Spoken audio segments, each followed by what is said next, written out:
Hey everyone, and welcome back to our Virtual Bites cooking program. For the next few weeks that the Boys and Girls Club is closed, we're going to be doing a lot of recordings out so you can still follow at home with some cooking recipes at home. So this week we are making macaroni and cheese from scratch. It's something that I've learned in the past few years is actually really simple to make, and it tastes a lot better than the stuff that comes in the box. And it's a lot better for you because it doesn't have those chemicals in it. So we're gonna jump right in today with making our mac and cheese. So over here, we already have pre-cooked macaroni. So at home, you're gonna wanna cook up a box of elbow macaroni. You can use penne, you can use fusilli, you can use any kind of pasta you'd like. We're gonna do traditional macaroni today. And you're gonna wanna cook that for about 5 minutes. Our recipe will say al dente. We want it to not be too, we don't want it to be overcooked. We want still a little bit of firmness to that macaroni because we're gonna bake it. And if we cook our macaroni fully cooked, it's gonna turn to mush in the oven. So I've cooked mine. This was about 5 minutes and it still has quite a bit of hold to the pasta. And then for our sauce, we have over here, we have our cheese. We've got milk. We're using 2%, doesn't matter what kind. We have flour. We have some spices. I like to doctor mine up a bit with some cayenne, some mustard, salt and pepper. And then all the way over here, we've got some margarine. You can use butter or margarine, whatever you'd like to make our roux. So we're just gonna jump in right away. I'm gonna put my pot on my burner and I'm gonna turn that up to high and I'm gonna put in 3 tablespoons of butter or margarine, whatever you're using at home. And this is an approximate measurement. You grab a knife. Got my 1 tablespoon measure here. You're also going to want to go ahead and preheat your oven to 350 degrees because it is going to bake. It is perfectly fine to eat right when we mix it all together, but cooking it makes the flavors come together a lot more. So we're going to add in 1. And what we're making here is a simple roux. This is something that you would make if you were making, so what we're making is basically a bechamel sauce, but that's because we're adding the milk. But if we wanted to make like a gravy, say we're doing like a chicken dinner, turkey dinner, anything like that, roast, we would be making the same roux with our butter and our flour mixture, and then we'd be adding the stock of whatever meat. So if we made a beef roast, we'd be adding beef stock to it, and that's what would make our gravy. And you can get really fancy with these, you know, adding in things like red wine, balsamic vinegars, all different kinds of flavors when you make a gravy mix. So we don't want it too high, but we do want that butter to melt. So it's in there. My burner might have been up a little too much. And then we're gonna add in 3 tablespoons of flour. I'm just gonna grab a clean tool here. So what we're gonna do is we're gonna add in the flour to this mixture, and we're gonna have our whisk handy, and we're gonna mix it. And we wanna cook the roux. It's gonna look very clumpy in here. We're gonna keep moving it, and the flour, we're gonna cook it to cook that flavor out of it. Then we're gonna add in our milk after that. I'm gonna go ahead and add in 2 tablespoons of our flour here.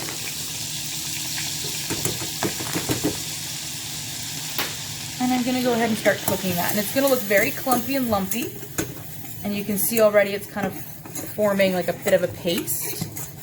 The more flour you add, the thicker your sauce is going to become. And just kind of keep that moving. And we're gonna cook that for, like I said, about a minute or so. Cook the flour flavor out of that. And what we're doing here is we're going to be adding in cold liquid. You always wanna add in cold milk or cold stock. I actually learned this last night watching Jet Tila on Food Network, and he was talking about how you add in cold liquids to your roux because that's what will stop the clumps from forming. So if you've ever had a lumpy gravy, apparently that comes from not having a cold mixture added in, which I found kind of cool. So I'm always learning myself as well. And we're gonna add little bits at a time. So we're using 2 cups of milk here, and it's just out of the fridge. So you can see it's kind of, my gravy's browning up a bit, or my roux here, and that's really, we won't get that like pasty flavor with our roux. So we're gonna go ahead and start to slowly add in milk, and you can see already it's kind of clumps together, but that's okay. because what we're going to do is we're going to get it to a point where it's going to start to form a sauce. And we're going to add so much liquid that that flour and butter cannot stay together, and that's what's going to create our sauce. So you can see here, I'm still constantly whisking it little bits. The whisk also, I feel, helps to make sure we don't have any lumps. But apparently, yeah, it's that cold liquid hitting the pan and hitting that roux, that base. So this is our sauce here. Now, you're gonna see it basically looks like milk. You're gonna keep that burner up medium high because we wanna bring that to a boil, and that's when what I call the magic will happen. That's when it'll start to thicken up. So at this point, we wanna keep it moving, but we also wanna add in any extra flavor enhancements. So I like a flavorful mac and cheese. So I'm gonna go ahead and I'm gonna add in a teaspoon of black pepper, because we're adding quite a bit of cheese in, so it can take a lot of seasoning. Because cheese is quite salty, I'm only gonna add in probably about a half a teaspoon of salt.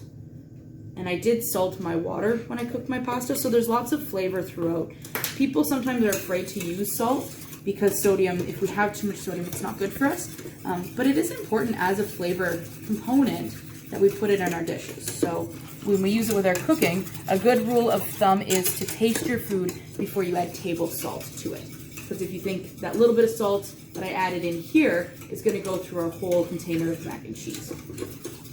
So here I've got my salt and pepper. Now I like a little bit of a kick, so I'm going to add in cayenne pepper. This is very spicy. So we're literally just going to give a couple of shakes in here because it is very spicy. If you want to be technical with measurements, it's about 1/4 teaspoon. Not very much at all.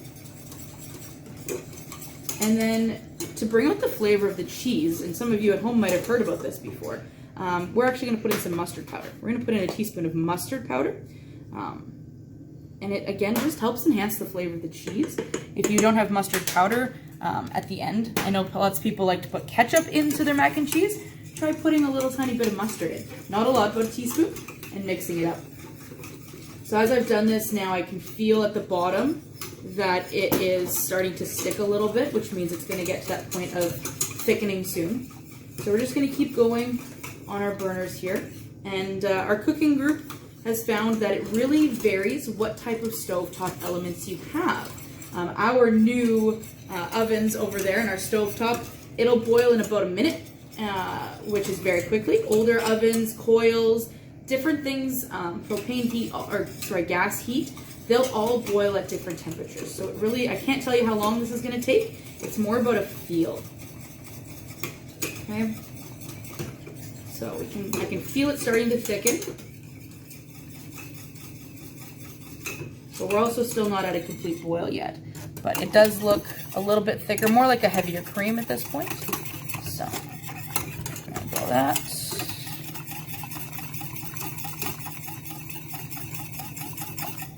And I want to keep moving all the way around just so I don't get any hot spots on the bottom of my pan. Let that sit for a minute. I'm going to bring my pasta over here. Now this has cooled a bit, and that's fine because it's going to have the hot sauce poured over it, and it's going to go back into the oven. So I'm just going to break it up a little bit, just so that if it was one big clump, the sauce wouldn't get through. We want it to get in all those grooves inside the pasta tubes, if you will. So just break your pasta up a little bit. And you're not supposed to, but I did put a little tiny bit of oil on just so the pasta wouldn't stick. But really, you don't want to be putting oil on your pastas because then it will actually create a barrier between the pasta and the sauce you're using, and it won't stick. And you'll have sauce that will slide off of your pasta. And the other thing that I've been experimenting with this year is using your pasta water in a sauce and using that extra starch to help thicken a sauce. We're not doing that today, but you know, at home, we've got lots of time right now to be playing around with things. So have some fun if you want to make a sauce from scratch and use that starchy sauce, and then don't rinse your pasta after. You don't need to do that because that starch that's on the pasta will help your sauce to stick. So there we go. You can actually start to see that it is thicker. Really starting to. A good way of knowing if your sauce is kind of ready is to see how it coats the back of a spoon. So I've got my wooden spoon here, and see how because it's hard to tell with the drips, but it's coating the back of the spoon. It's not sliding right off, so we're getting very close to it being done. Oh yeah, I can really feel it thick now. I don't know if you can tell, but it's definitely, it's increased its volume a bit, and it does look thicker. So we're gonna go ahead and take our pre-shredded cheese. I did this before the video today. This is about 2 cups. And another thing, oh, now it's starting to bubble. There we go, now we're bubbling. So I'm gonna turn that burner down a bit, and I'm gonna add in a couple of handfuls of cheese, and I'm gonna whisk those in. We don't want our burner up on high anymore. Turn it down to about a medium, just because we don't want our pot to boil over. But we do not want to be using pre-packaged, pre-shredded cheese. There's actually a chemical that they put in with the cheese to help keep its freshness. And with that, the chemical will react with this nice cream sauce that we've made, and it won't actually melt down as nicely. I learned that on The Kitchen, actually. I watch a lot of Food Network, boys and girls, when I'm not at the club. So now see, our sauce has become this nice, really thick yellow-orange mixture here. I'm gonna leave a little bit. I'm gonna put a little bit more in, but I'm gonna leave some of it just for the top for once we put it in our casserole dish. So it's all mixed up, really well combined. I got a little bit still on my whisk.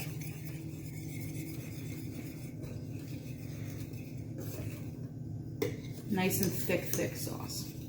And I like a lot of cheese in my sauce. I don't like liquidy sauce with not a lot of flavor. So I'm gonna go ahead and turn my burner off. I've got it nice consistency. If I use the back of my spoon, like that's, you can see it's not clear. It's a nice thick, rich sauce coating the back of that spoon. And that's kind of how I know that it's definitely ready to go. So I'm gonna clean off my whisk as best as I can here. Put that off to the side. And again, I've got my wooden spoon. You can use any type of big spoon. And I'm gonna pour all of this all over my macaroni. Okay. And give it a good mixture in. And it might look like there is too much sauce, but again, it will continue to thicken in the oven. We really want to get in all the grooves, the nooks and crannies of that macaroni. Now, if you really wanted to, and I am tempted every time I make mac and cheese to eat it now, so you can totally do that. Everything in here is cooked. It is fine to eat now, but I encourage you to take that extra step to go into the oven because the flavors just get so much nicer. We get the crispy cheese on the top. So we're gonna do that today. We're gonna go ahead and we're gonna put it in the oven. So I've got my casserole dish here. I'm gonna move over a bit. I don't wanna get any gunky cheese on my bottom of my pan. I should not have put my whisk right there. So we're gonna go ahead. You might need an adult to help you with this at home, just to dump that in. And you wanna get everything out of that pot into our casserole dish here. You can also, at this point, you can put in little additions if you want. You can add in little bits of bacon. If you're somebody who likes veggies, you know, you can add in some fresh spinach. I do one at home that I make that my husband likes with kale and ground beef. At camp, when I was a camper, at summer camp, our cook used to put fresh tomatoes in with the pasta. So I've got that kind of all leveled out, right like that. And then I'm gonna go ahead and take that little bit of cheese that I saved, and it's gonna go right on top as a little, it's gonna cook and melt right into that cheese. This is the basic recipe for those of you who have come to summer camp with us at Boys and Girls Club. This is the basic recipe that I make for the kids. But at camp, we're burning off a lot more energy and we can eat a little bit more exciting at camp. I actually double layer this, so I'll put in my mac and cheese with the sauce, I'll put in a layer of cheese, and then I'll put more mac and cheese with that sauce on top and another layer of cheese. So those of you who have come to camp and are wondering why I make the mac and cheese is so good, I put a lot of cheese into it. It's definitely not a healthy camp version, but when we're outside, we're swimming, we're canoeing, we're kayaking, we're playing games, we're burning off that energy. This, I don't plan on going out for a run later at all. It's icy and slippery out there, so I'm making it a little bit healthier. We're gonna go and put this in the oven at 350 degrees for 15 minutes or until the top is nice and bubbling away. and then we'll be ready to try it. So I'm gonna pop this in the oven and we'll see you in about 15 minutes. Okay everyone, so that took about 15 minutes in the oven, and this is our finished product. That cheese is really melted in. It's got some nice little brown bits on there. It's extremely hot. So we've had it sitting here for about a few minutes just to kind of take away from that initial super hotness. So I've got my spoon here and I'm just gonna show you, so that sauce is really still nice and creamy. We've got the nice crispy part on top. That's always my favorite, is the crispy cheese. So, I mean, yeah, it looks still super creamy in there. So I'm gonna give it a bite. Now, the one thing I do wanna say is, this sauce does look a little more pasty than yours will look at home. We made this with a gluten-free flour, which is a little bit thicker. So traditionally these sauces do look like that. So if yours looks a little bit thinner than this, don't worry, that's totally fine. See, now that I've talked, my fork will have cooled off a bit in the air. That's tasty. It's got the cheese flavor in there. It's nice and creamy. A little bit of those seasonings come through. Yeah, that's a pretty tasty mac and cheese. And I've got some for supper tonight as well, because there's only a few of us left here. Stay with us next week. We are going to be making sushi at home. We're going to be doing a vegetarian sushi. Kids have been asking a lot to learn how to make this in our virtual cooking program. We've done it here in-house before. So that's what we're going to be making next week, is vegetarian sushi. So we'll see you then. Bye.